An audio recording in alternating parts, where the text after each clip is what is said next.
Hello everyone, আজ বিকেলে বেরিয়ে পড়েছি ভাইয়ের সাথে একটা নতুন জায়গায় যাব বলে। চলুন আপনারাও ঘুরে আসবেন।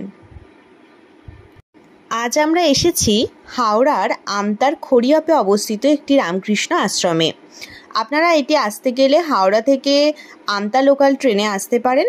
ওখান থেকে টোটোওয়ালাকে বললে আপনাদের খুব সহজেই নামিয়ে দেবে এই আশ্রমে, বা আপনারা হাওড়া থেকে আমতা বা ডিবুসুট বাসেও আসতে পারেন এই সুন্দর আশ্রমটিতে। তবে হ্যাঁ বন্ধুরা, মন্দিরটি কিন্তু সকালে খোলে না, মন্দিরটি খোলে বিকালের দিকে। মন্দিরটি খোলার টাইম হলো বিকাল 5টা থেকে সন্ধ্যে 7টা পর্যন্ত। এখানে খুব সুন্দর সন্ধ্যা আরতি হয়, দেখলেই মনটা জুড়িয়ে যায়। আমরা যখন এখানে গেছিলাম তখন পুজো চলছিল।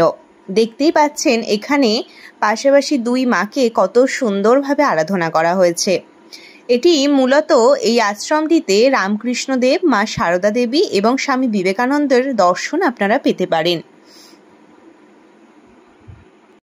তবে হ্যাঁ, ভিতরে কিন্তু মোবাইল ফোন অ্যালাউ নেই, তবে মাঝে মাঝে এরকম সুন্দর দর্শন করতে আসতেই পারেন এখানে। আজকের মতো এটুকুই, দেখা হচ্ছে নতুন কোনো ভিডিওতে। টাটা।